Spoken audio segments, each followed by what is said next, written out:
The American soldier, what makes him so great in combat is the mere fact that he uses his initiative. This is what makes the American soldier a greater fighting man than any foreign army that you can name. The American soldier will do anything. But the American soldier wants to know why.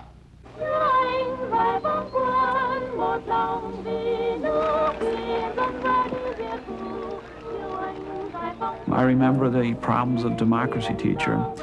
He came into the classroom and he was all upset that there was a coup in South Vietnam. And this gentleman was killed and there's a change in government. And we looked at each other and I said, you know, where the hell's South Vietnam? You gotta be kidding me. A coup, who cares? Who would ever in our wildest dreams think that a few years later that I would be leading men into battle in South Vietnam, in Cambodia? I didn't even know where it was. A ship is waiting for us at the dock. America has trouble to be stopped. We must stop communism in that land. Our freedom will start slipping through our hands. Kiss me goodbye and write me while I'm gone. Goodbye, my sweetheart, hello, Vietnam. I was on a fast-moving train that I couldn't get off of, and I couldn't slow down. And it was taking me someplace I didn't want to go. And I was scared. And once I got there, I was taken aside, as were a lot of the soldiers, and told to write a will. It was a requirement that you write a will.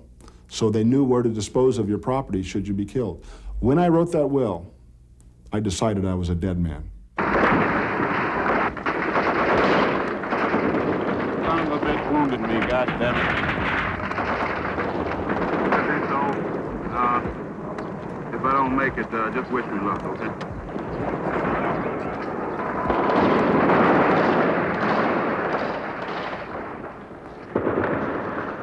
Once I entered the country, I found myself in the position of being a platoon leader for a platoon of seasoned soldiers who had been there some time before me. And the big question was not about the politics of the war, but was I going to be an effective leader and not get them hurt? Deign, O Lord, to rescue me, let all be put to shame and confusion who seek to snatch away my life. Deign, O Lord, to rescue me. Amen.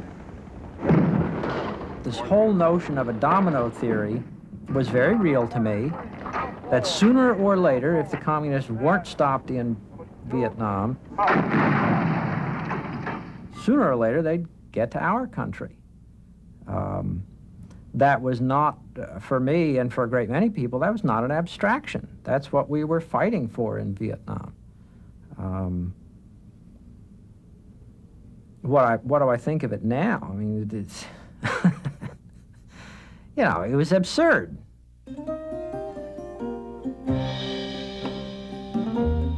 Vietnam, 1965.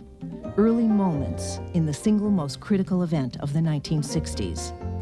Within 3 short years, this faraway war would touch off a rebellion in America. Young political activists, already concerned with issues like civil rights and free speech, would confront the government directly. At the same time, members of the counterculture would turn their backs on American society. And young blacks trapped in inner-city ghettos would rebel against an America that seemingly cared more about freedom in Southeast Asia than freedom at home. Together, these rebels would challenge America's fundamental assumptions about democracy and patriotism, and create a climate of revolution unknown in America since the Civil War.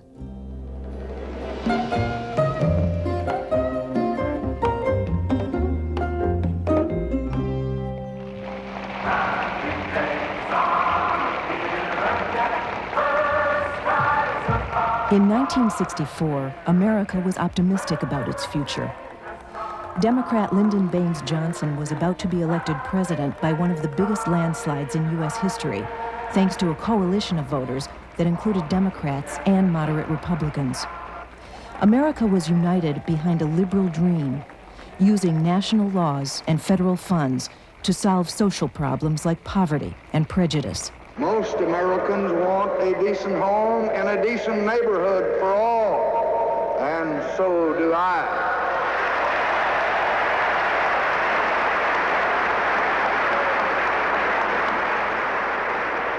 Most Americans want an education for every child to the limit of his ability, and so do I.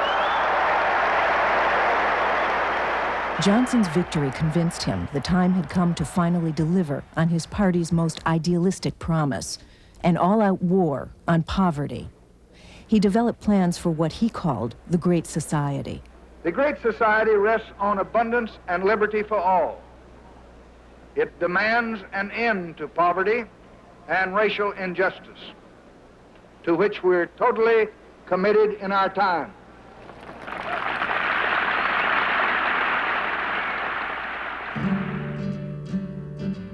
LBJ's ideas were noble in sentiment, sweeping in scope, and he put them into action with one innovative social program after another. Head Start, Medicare, VISTA, student loans, an Office of Economic Opportunity, the National Endowment for the Arts. He imagined a better society, which would include everyone. The Great Society was where everybody was educated. Everybody had all the electric power they could use. Everybody had the latest and most modern and most advanced medical care. And everybody had an adequate income. It was about that simple. He used to talk about himself hoping that history would label him the education president. You know, when he sat back and made up dreams about occupying a big place in history, that's how it came out, the education president. I was at Harvard, which was supposedly the center of anti-Johnson, here's of people who would think Johnson is a big, gross Southerner who picks dogs up by his ears and shows off his appendicitis scar, and isn't he just too vulgar? We didn't feel that way at all. We absolutely worshipped Johnson at the beginning. And the very fact that he was a Texan and vulgar and all that was part of our worship of him. Here was this force of nature. Here was this huge personage that had come to redeem what we believed in. So the betrayal of Vietnam was all the more awful and severe because of how much faith and love, really, we invested in Lyndon Johnson.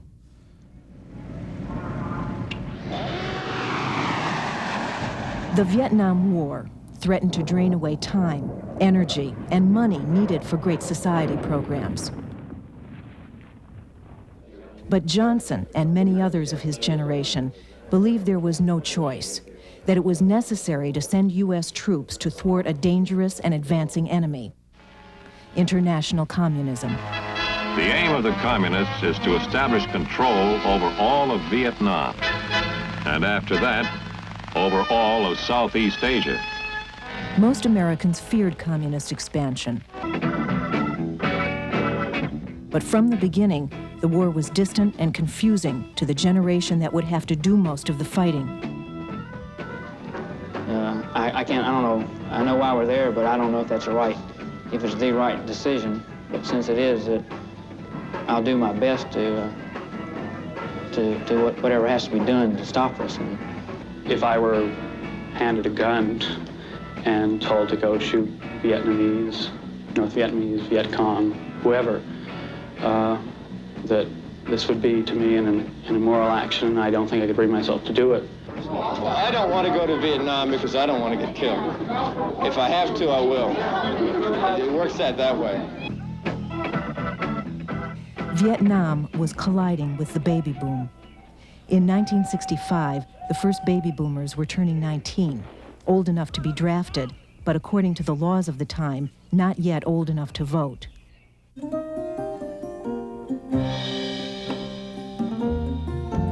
There were only a few ways to avoid the draft legally. One was to go to college. That meant college campuses were becoming safe havens for students who would avoid or oppose the war.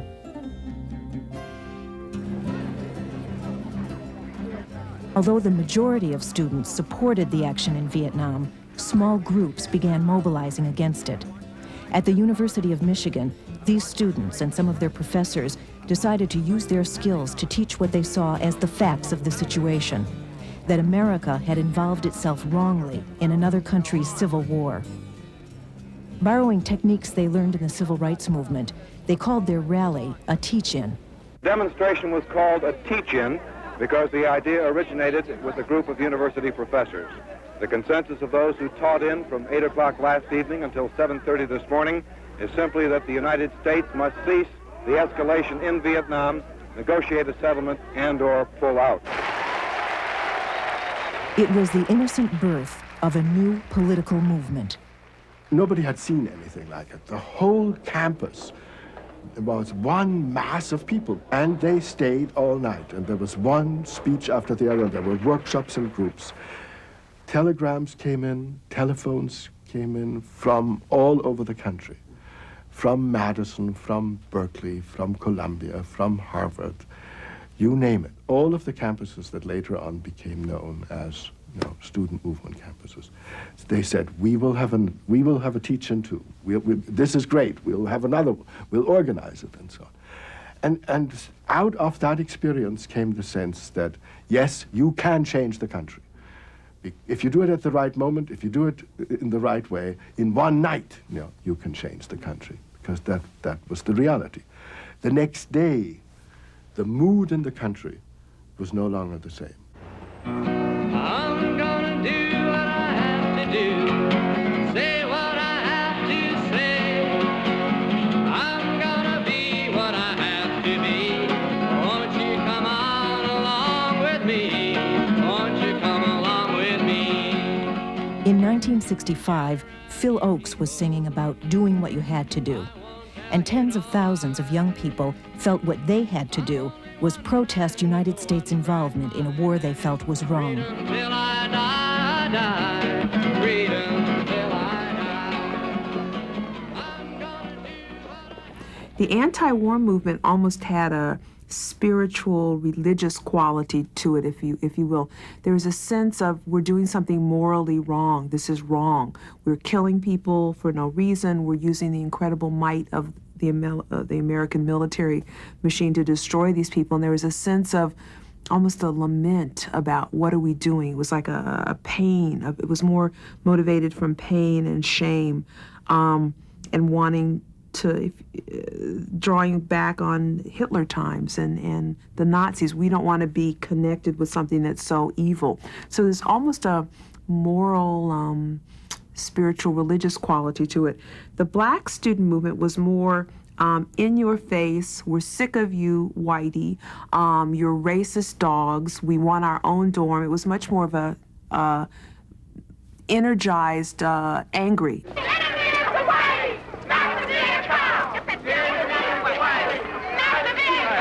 If the anti-war movement was in its innocent youth, the civil rights movement was entering its cynical middle age. Why do you think that the black people are demonstrating against the war? Because more black going over there than any other color. No! We want to go! Black civil rights activists were beginning to jealously guard their control of the movement. They resented the fact that their white allies could never really share the reality of black life.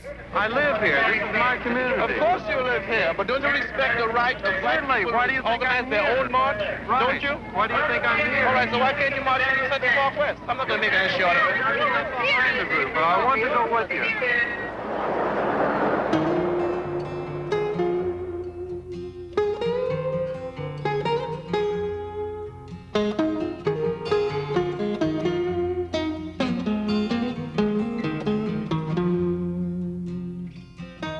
Lyndon Johnson had involved America in two wars at once, the war in Vietnam and the war on poverty. Civil rights successes in the South and Johnson's Great Society promises had raised the expectations of the poor. But minority residents of Watts, Bedford-Stuyvesant, Chicago's South Side, and 100 other poverty-stricken urban neighborhoods continued to struggle against unfair odds. Inadequate schools, inflated retail prices, and conspiracies by realtors and bankers to keep blacks from moving into white neighborhoods. When the civil rights struggle came north, it left behind the tightly organized grassroots leadership that had defeated the Jim Crow laws. In the North, there were more complicated economic problems to overcome. Oh, you have to have your children out here starving with nothing to eat, and you can't even get a job. Now, you just tell me, I mean, what's right? Black people don't own Harlem, so who gives a damn whether Harlem burned down or not? How you gonna tell me to love this property that exploits me every day when the average black man in Harlem works the first Monday, Tuesday, and Wednesday for a landlord? And on Thursday, he's working for Con Edison. And on Friday, he works for himself.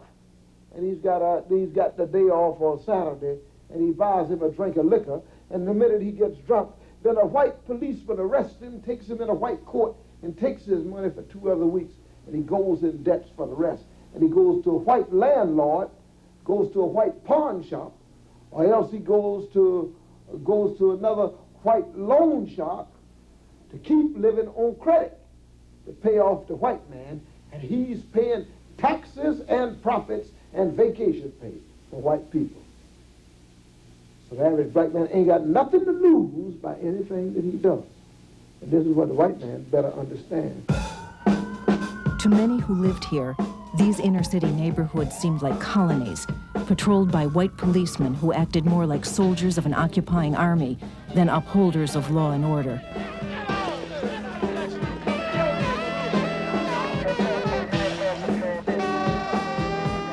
Because we have seen the pigs on the scene. We know what he's like. We know what he's capable of. Just being a damn pig, oinking and beating and walking the streets. I'm sick of these damn pigs walking our streets. Out in the neighborhoods, the police were getting more resistance. Policing a ghetto neighborhood where people had been subservient, now people were standing up to police officers, asserting their rights, talking back. And for many older police officers, this was a new problem. Why don't they behave the way they always did? You know, police officer says, don't do that. Now they were calling police officer Whitey. We're gonna make Vietnam look like a holiday. Hey!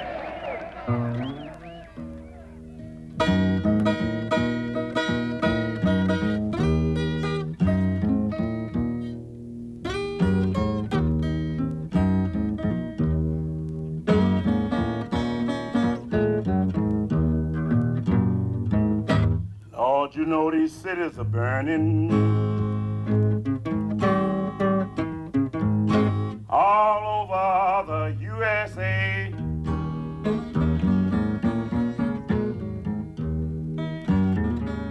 Yes, these cities are burning now all over the USA.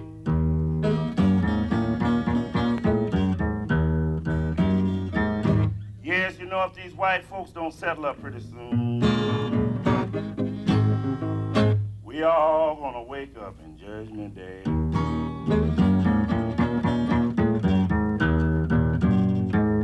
If you won't listen to me when I make an appeal for the Negroes because you have no concern for the Negroes, listen to me when I make an appeal for America. You claim you love America. Well, we love America. But you are driving us back and you are making a Samson out of us, and we are going to pull down the pillars. Should you try to pretend that I'm crazy because I want America to be saved? Is it too much to ask you to grant us human dignity? Should we be put down and shot to death for this request? If so, you can aim your guns. What the hell do you think we care about dying if you're going to deny us the right to live?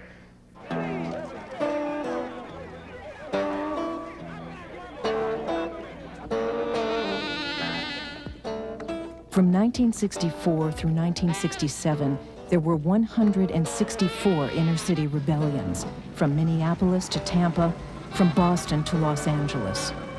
All told, 83 people were killed, almost all of them black, shot or beaten to death by police trying to maintain law and order. Almost 30,000 were arrested. And millions, black and white, saw the smoke and heard the fire engines from their bedroom windows. Most of America had one concern. When was the government going to put an end to it? The party department get here shortly. They'll try. Hopefully they'll succeed, because next to this block of buildings is now burning the gasoline station. It was scary.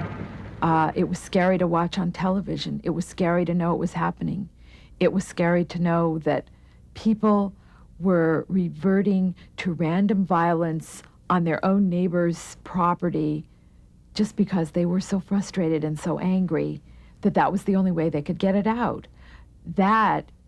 There's no solution for something like that. The political process doesn't address that level of emotionalism and that level of anger. And it seemed like the government didn't know what to do either. And that was really scary. Well, if there's going to be another riot, I want to be prepared. And let me tell you one thing. He better not show his face in front of my house, because if it means my own life, I'd shoot him. Fear is fear, and when you get fear into you, you'll do anything. And I know what fear we had when we look up in the sky and see the sky all illuminated. It wasn't very pleasant. Last year was pretty bad. I've been thinking about arming myself, my wife.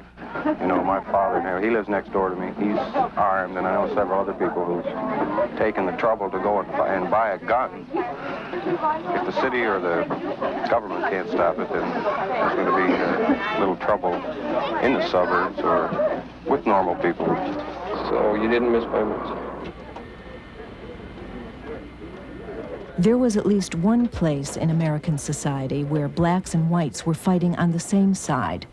The enemy in Vietnam was proving tougher than anyone had predicted, and LBJ thought he had no choice but to send more troops to reinforce those already there. Try to picture yourself as president. You've given an order. 4,000 or 5,000 men get killed because of the order you've given. Are you going to say to yourself, I'm not talking now about making propaganda, talking to other people.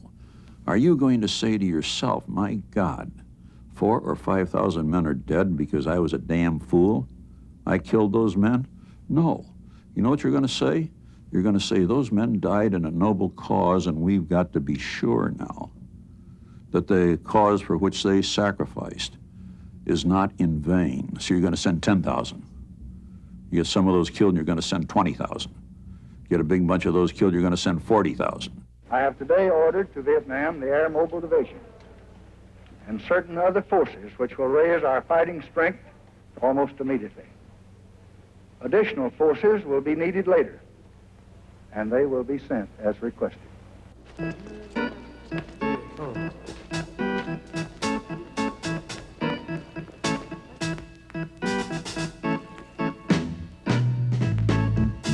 Young men were facing a difficult choice: become a soldier, which meant maybe killing or being killed abroad, or avoid the war and face ostracism from people who felt it was every man's patriotic duty to defend his country.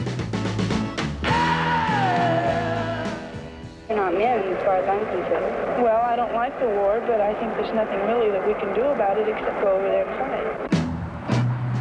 The war could be avoided legally by obtaining a draft deferment, or illegally by refusing to be drafted or fleeing to Canada. I had three choices: come to Canada, go to jail, or go out and fight for something that I'd been protesting against for, better part of 2 years. And Canada seems like a awfully nice jail. Well, I think it took more guts to come here. The price of illegal draft evasion was high, several years in jail if you were caught. Nevertheless, a growing minority of young men opposed the war strongly enough to take that risk. You don't own me. You don't control my life. I'll decide. That's what America's about. I get to decide whether I go or don't go. And they say, no, you got to go. and you'll do this and this and this. And you say, no, no, I still won't. You don't understand. I don't believe in your rules. I don't believe in your rules. I won't obey your rules. Hell no, we won't go. Hell no, we won't go. Hell no, we won't go. Draft board offices around the country, where hundreds of thousands were being marched through Army physicals, became the new focal point for protest. You don't have to go. Please don't go. You can join our lines. You don't have to go. Please don't go. Say no. You don't have to go. You don't have to go. You don't have to go. You don't have to go. Anybody denies me my right to get up here and get literature that is offered by the United States government because I want it. I want it. I'm the American public, Buster. That's the American public, all right. You better believe in it. And what I believe in fighting for. I'm standing here like a bunch of uncouth, miserable-looking barbarians. You guys stink, you know? There will be some nervous Nellies, and some who will become frustrated and bothered and break ranks under the strain. And some will turn on their leaders and on their country and on our own fighting men. There will be times of trial and tension in the days ahead that will exact the best that is in all of us. We do not seek to enlarge this war, but we shall not run out of it.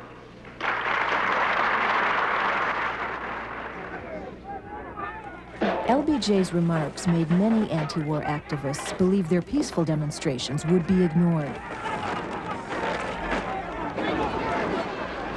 Some frustrated students decided the time had come to move from protests to active resistance. I believe that it's now time for new tactics in the anti-war movement to mobilize all the support we can against the war. It's come to this. There's nothing else to do. The picketing and all of that, which just wasn't working. It's time for confrontation. Relatively few protesters openly defied the law by burning their draft cards or disrupting the operation of draft induction centers. But it was these people who captured the attention of the country.